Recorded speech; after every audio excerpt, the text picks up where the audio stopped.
Week 1 of the NFL season was wild, and we are looking at one of the lowest scoring weeks to open a season in NFL history. But don't overreact, don't get stressed out, and don't go tossing your players to the side if they didn't get up to the start that you were hoping for. But keep in mind, we can still make our team better. So who should we be targeting on the waiver wire before week 2? Yo, what is going on, Headliner Nation? Hopefully you all didn't get caught up in this low scoring week 1. But if you did and your team underperformed for some reason, don't freak out. There is still plenty of time to turn this thing around, and definitely still plenty of time to get your team right for a fantasy championship run. And one thing that you really got to keep in mind these days is that teams don't take the preseason as serious as they used to. And a lot of times that will lead teams to getting off to a slow start for the first couple of weeks of the season. But players are going to get their feet underneath them. They're going to get up to game speed feeling a lot better, and we're going to see teams absolutely start to explode. But now it's time to get into our waiver wire video, and we're going to start off with running backs, wide receivers, and tight ends that we should be targeting this week when we hit the waiver wire. Then I'll have a few quarterbacks and defensive special teams that we should be looking at if we need to stream anybody. And then last but not least, are there any players that we should look at dropping already? So let's go ahead and hop into running backs first.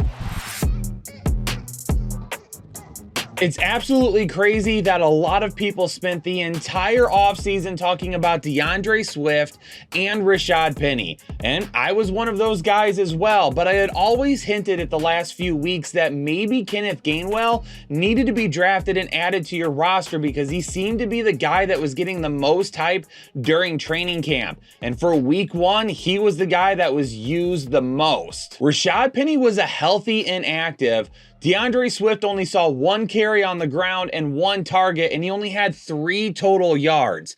That's absolute insanity, and that right there shows me that Kenneth Gainwell is the guy to own in the backfield, and he's still widely available in a lot of leagues right now. So if you're looking for running back depth, Gainwell is the guy that you need to go ahead and grab. We spent all offseason trying to tell everybody that Tyler Algier was a really good player and wasn't just going to disappear because the Atlanta Falcons used a top 10 pick on Bijan Robinson. And for you Bijan Robinson owners, you saw Tyler Algier steal 2 touchdowns away from Bijan this week. But it wasn't just the touchdowns because he had more carries and more rushing yards than Bijan. Now Bijan dominated the backfield when it came to the targets out of there, but on the ground, Tyler Algier is going to continue to be used. And given how much the Atlanta Falcons love to run the football, Tyler Algier could be worthy of a flex spot every single week. Unfortunately, this week, I got to bring up Gus Edwards and Justice Hill because J.K. Dobbins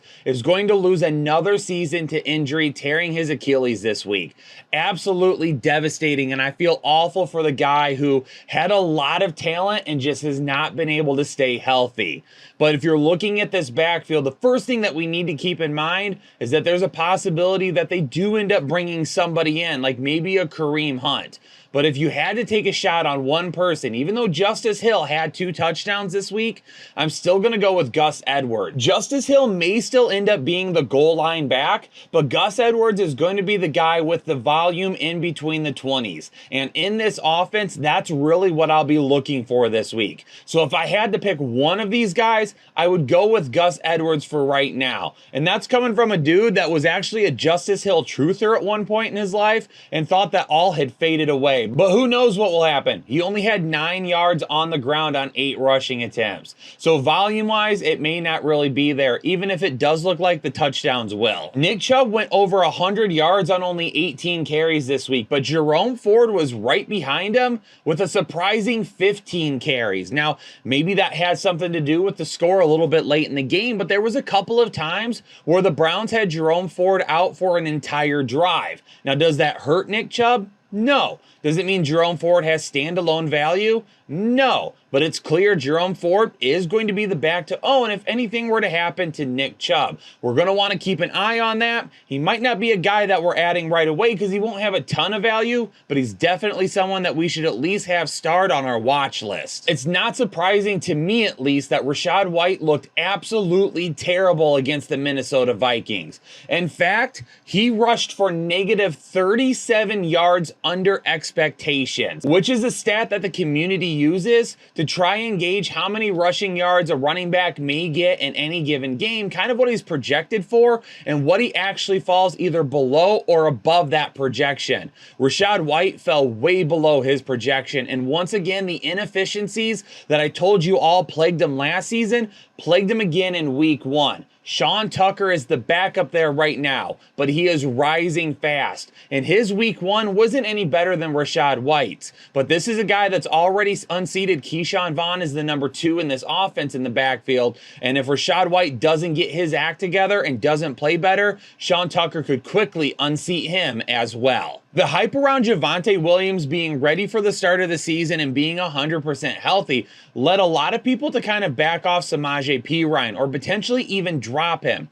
So even though he was being drafted a lot really early in the offseason, his ADP fell greatly over the last few weeks. So that means he might be available for you in your league. And even though Javonte Williams looked pretty good this past week, Perine had 89 total yards and was the more efficient running back. Javonte Williams is going to continue to be worked along at a slow pace. They're not going to throw him out there to take over 80% of the touches anytime soon. So Samaje Perine, especially in a PPR league, is still going to be a guy that could be worthy of a flex start. All offseason with the Los Angeles Chargers, we were really excited to see this passing game open up and the use of the weapons there. And it was the run game that Kellen Moore decided to establish going up against Miami. Joshua Kelly is the clear number 2 in this backfield, and he had the same amount of carries this week as Austin Eckler. And this wasn't a game where the Chargers got out to like a huge lead, so we were like, well, let's throw Kelly out there instead of Eckler.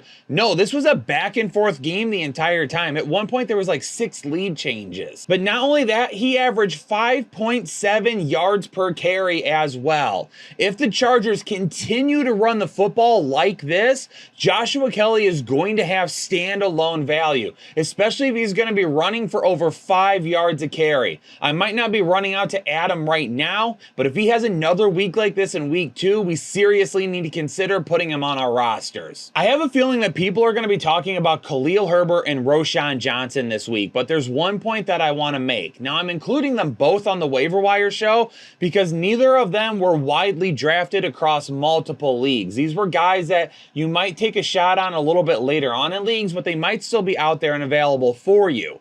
Now, people are going to point to Roschon Johnson out-targeting and potentially out-producing Khalil Herbert this past week. But there's one thing that I want you to keep in mind. 80% of his production came in the 4th quarter, after this game was out of hand and the Bears had fallen behind. There's a reason for that. He is still going to be the backup to Khalil Herbert. Herbert was the starter, and he didn't look great at times, but then there were some other plays where he didn't look too bad either. And Herbert will continue to be the starter as of right now. If you're looking to pick up one guy, if you want the quickest returns, it's Khalil Herbert. If you're looking for someone to potentially stash a little bit later on for the season run or for the playoff run later, then it would be Roschon Johnson. But don't expect a whole lot of output from him unless the Bears fall way behind. Kyren Williams scored 2 touchdowns, and he also got 15 carries this week. Now, Cam Akers was the lead back, but he ran for 29 yards on 22 carries. Yeah, he did score a touchdown, but Cam Akers looked bad. Now, Kyren Williams, from an efficiency standpoint, didn't look a whole lot better. But that doesn't matter. To see Kyren Williams get so many touches in this game against Seattle shows that this could be a true split backfield. If you own Cam Akers, I highly suggest that you also grab Kyren Williams, because if Cam Akers doesn't pick it up, Williams is the guy that is getting the touches in the red zone and at the goal line right now. If he continues to get those and Akers doesn't overperform coming up in the next few weeks, then Williams could start to get more and more touches outside of that as well. Moving on to wide receivers, we have a huge number to talk about this week. 14 of them, in fact, that you could be taking a look at for a waiver wire pickup. Starting off, Rashee Rice out in Kansas City. He scored a touchdown against the Lions on Thursday Night Football. And given how bad Kadarius Toney looked and the fact that Sky Moore didn't really produce all that much, Rashee Rice could end up being the guy moving forward. Well, the guy after Travis Kelce anyway. How about Josh Reynolds from Detroit in that same game, having 7 targets, 4 receptions for 80 yards? He could definitely be the number 2 target on this team until Jameson Williams comes back. Gibbs is going to get more targets for sure. Laporta could end up seeing an uptick in targets as well, but Josh Reynolds and Jared Goff are just 2 guys that they just work together well. What about Nico Collins and Robert Woods? Both of these guys had pretty decent days for Houston this past week. Now, I still think Collins is the wide receiver 1 and the deep play guy on this team. He had 11 targets and he caught 6 of them for 80 yards. But Robert Woods, Bobby Trees himself, didn't look all that bad either. Now, he saw 10 targets, didn't come close to 80 yards. However, for Robert Woods, he's a little bit more of a PPR look for me. If you're looking for a guy that could be the number 1 with big play potential, that's Nico Collins. We're adding him across all league formats right now, regardless of scoring. While Robert Woods is going to be more of a PPR guy for me, he's not going to have the big playability that Collins might, but he's definitely still going to get the targets this season. Elijah Moore had 7 targets this past week, which was the same amount as Amari Cooper, tied for the team lead. Now, the weather was not great, so we could see those numbers tick up in the coming weeks. But here's the big thing. Elijah Moore averaged 14.5 yards per reception this past week. That is what I am locked in on. And if he is the big play guy over Donovan Peoples-Jones right now, then that is absolutely going to be somebody we want on our roster. Trey Palmer doesn't have a ton of value right now, but he is definitely a guy that has been coming up over the past couple of weeks. I even mentioned him a couple of weeks ago in a video. He scored this past week. Volume-wise, as long as they have Chris Godwin and Mike Evans, he's not going to see a ton of volume. But Mike Evans has already said he's not re-signing with Tampa Bay. So depending on what happens over the next several weeks, maybe Mike Evans becomes a potential trade candidate. If someone were to get hurt, whatever it may be, then at that point, Trey Palmer becomes a guy that we might have to be starting weekly. Rashid Shaheed averaged over 17 yards per reception in week 1, continuing to showcase that big playability. We've talked about him as a deep sleeper a lot this offseason, but the question was, is there going to be enough volume given Michael Thomas was healthy?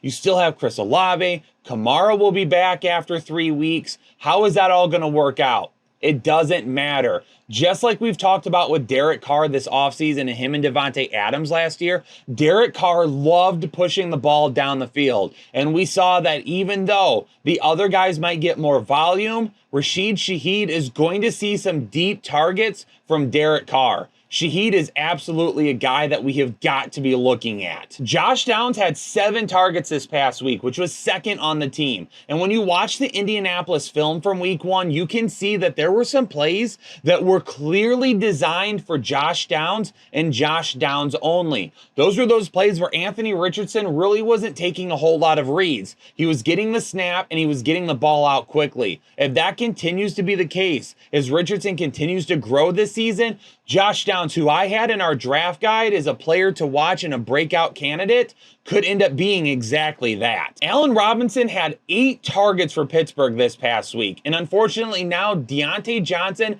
and Pat Freiermuth are going to be missing time. That makes Allen Robinson the number 1 or 2 target next to George Pickens on this team now.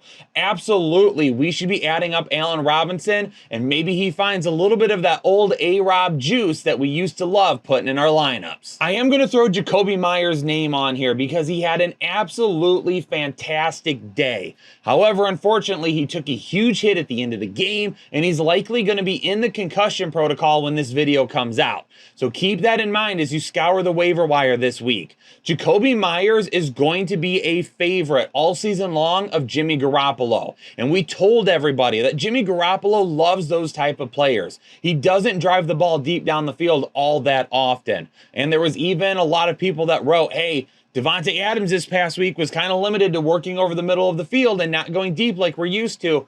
We know that. We told you all that. So Jakobi Meyers having this type of a day, yeah, it was a surprise. But seeing Jimmy Garoppolo look his way consistently was not a surprise. We definitely got to keep an eye on Meyers, and hopefully he comes back this week. 11 targets for Kendrick Bourne. Is he really the wide receiver 1 in New England? Well, as of right now, it looks like it. Because to go along with those 11 targets, he scored 2 touchdowns as well.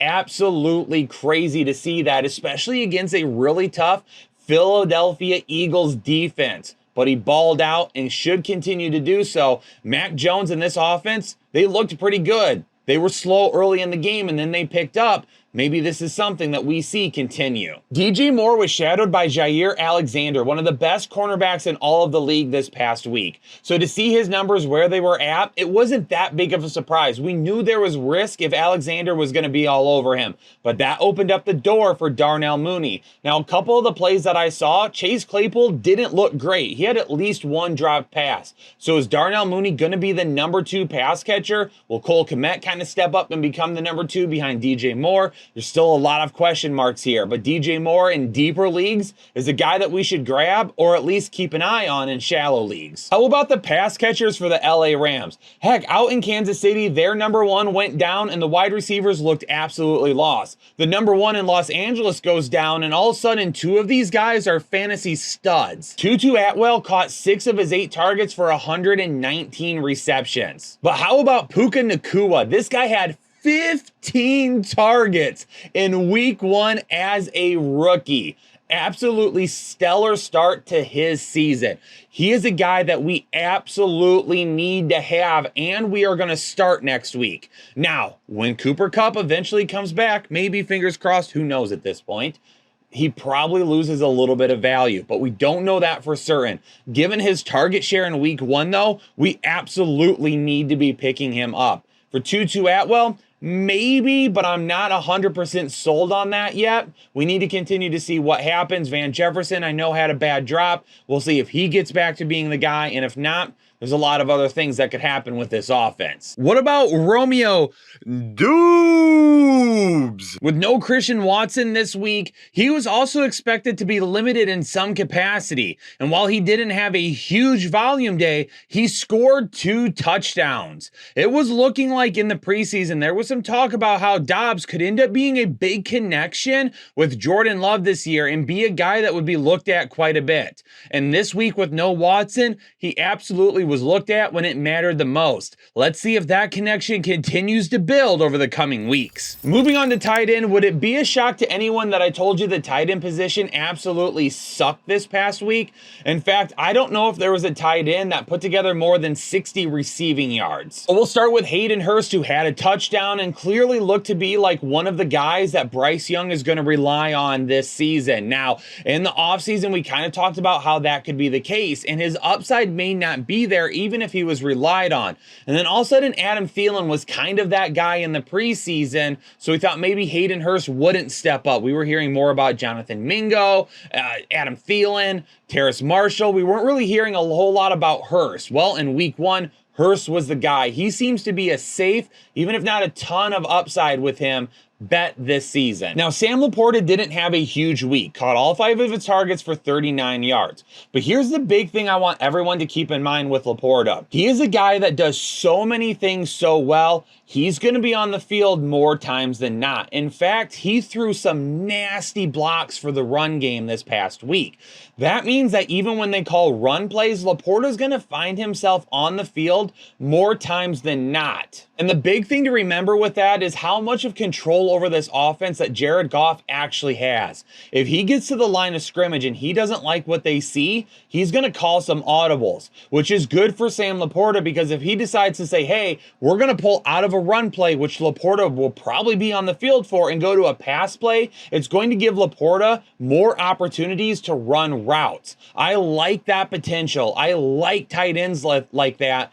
And in the fantasy spectrum, you really don't think about that a whole lot. So keep an eye on Laporta over the next couple of weeks, and we'll see if those targets tick up. Kylen Granson had 6 targets this past week at tight end for Indianapolis. And one thing Indianapolis really focused on with Anthony Richardson was getting the ball out quickly. Now, there were plays where they would let him kind of go through his progressions and things like that, and those were good to see. But tight end is going to continue to be a point of emphasis for this team. Now, Anthony Richardson really focused on his targets 15 yards or closer closer to the line of scrimmage. We're going to continue to see that build up as the season goes on. He's going to get more comfortable, and we're going to see them stretch the field with guys like Alec Pierce. But for right now, the focus with a Kylan Granson, Michael Pittman, Josh Downs is going to kind of be in that intermediate portion, and that could still mean some decent targets for Granson. I mean, Zach Ertz probably isn't going to have a ton of upside because this offense sucks, but Dobbs targeted him 10 times this past week. I didn't even know if Zach Ertz was going to be ready to go coming back from his ACL tear last year,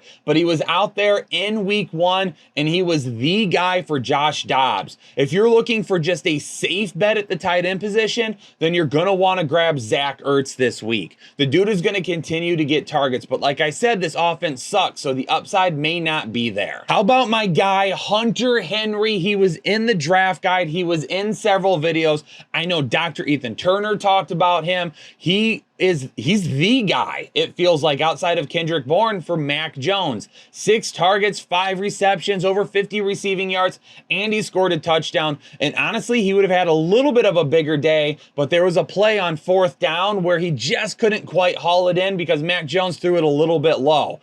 I mean, Hunter Henry is my #1 tight end to pick up right now. All training camp long, we heard about how him and Mac Jones were connected, and we saw it in week 1 against a tough Philly defense. Now, Luke Musgrave didn't have a great day. He had 50 receiving yards, and if he hadn't tripped over his own feet, he probably would have scored a touchdown and had a much bigger day. But here's one statistic that I want you to keep in mind, because this means a lot for tight ends, especially rookies. He ran more routes and played more snaps than any other skill position player for the Green Bay Packers. Now, with no Christian Watson, maybe that makes sense. But Christian Watson plays wide receiver. He doesn't play tight end. If he comes back and he's healthy next week, he's going to hurt another wide receiver. Luke Musgrave is a guy, based on the amount of times he's on the field, just like Sam Laporta, is a guy to keep an eye on. Now, the story of Sunday Night Football was the Dallas Cowboys defense, but Jake Ferguson still saw 7 targets. Now, here's the thing with that, and keep in mind that a lot of players started to kind of get pulled off the field a little bit earlier in the game while Jake Ferguson stayed out there. His 7 targets weren't all right at the beginning of the game or anything like that. So keep that in mind. I know a lot of you want to be on Jake Ferguson because Dak Prescott loves his tight ends, but he also loves CeeDee Lamb, who was scripted out of last night's game because Dallas absolutely trounced the New York Jets. Brandon Cooks is still going to be there, and so is Michael Gallup. So just pump the brakes on him a little bit, but he still saw 7 targets, which is good. And we'll see if that continues even when we get into closer games. All right, let's move on over to some quarterbacks that we could potentially stream this week. And we are starting with the Bake Show himself.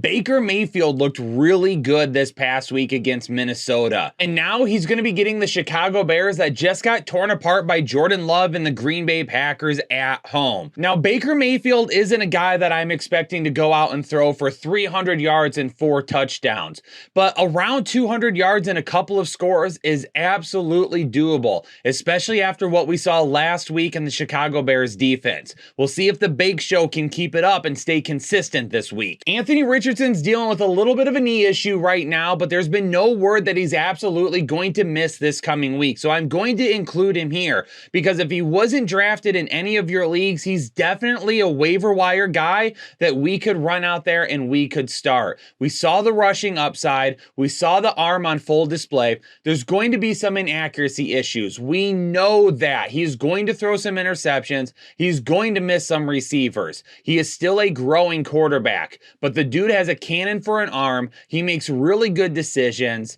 and once he starts putting everything together, he's going to be an absolute animal. So he is definitely somebody that we could stream on a weekly basis, and quite honestly, he is one guy, if you didn't draft a quarterback until like super late in the draft and you don't love who you have, just stash Anthony Richardson and see what happens. Quite honestly, Brock Purdy should be a starting quarterback in all fantasy football formats. This is a guy that plays well every single week, it seems like. In fact, since he took over as the starter late last season, I don't think we've looked at a game and said Brock Purdy did not play well this game. He's exactly what Kyle Shanahan wants. And I mean, he's good enough and they trust in him enough that they traded Trey Lance for basically nothing after trading a ton to move up and get him. Brock Purdy is the guy there, and he needs to be owned all over the place. For defense, are we really talking about potentially streaming Detroit in week 2? They looked pretty good going up against Patrick Mahomes, even if it was without Travis Kelce. I don't care. On the road, in Arrowhead, against Patrick Mahomes, against the defending Super Bowl champions, and they walked out by only giving up 20 points, that's a win for me. And now they're going to be getting Seattle, that struggled greatly against the LA Rams this past week. I think we consider streaming them. The LA Chargers may have gotten destroyed by Miami last week, but I don't see them getting destroyed by Tennessee. That offense looked like hot garbage, especially the passing attack. Ryan Tannehill did not look good at all. May have been some rust. I don't really know what you want to call it for the Tennessee offense, but playing the Chargers against them this week could absolutely lead to some turnovers. The Indianapolis defense looked dominant up front against Jacksonville at times this past week. They looked really, really good. And now they're getting a Houston team with CJ Stroud. They're going to struggle a little bit on offense. They'll figure it out at some point this season, and Stroud will be just fine. But right now, there is going to be some struggles. If Indianapolis can get to Stroud and make him uncomfortable, that could lead to some sacks. It could lead to some interceptions, and maybe they bring home a fumble as well. Indianapolis this week may be one of the best defensive streaming options you can get. All right, now let's take a second to talk about some players that you should drop. And as of right now, I'm not outlining any specific player and saying we're done with this guy after week 1. So I'm going to tell you all the same thing that I told you last week. If you're thinking about dropping a player, let me know in the comments who you think that you want to drop them for, and I'll answer as many as I possibly can and let you know, hey, yes, we want to drop this guy for this person, or no, you really need to continue to hold on to this guy. I've seen some people even talk about like, oh, I'm just going to drop DJ Moore. DJ Moore was covered by Jair Alexander, one of the toughest cornerbacks in all the NFL. Of course he didn't have that great of a game. And we talked about how he could potentially have a lower floor because of that.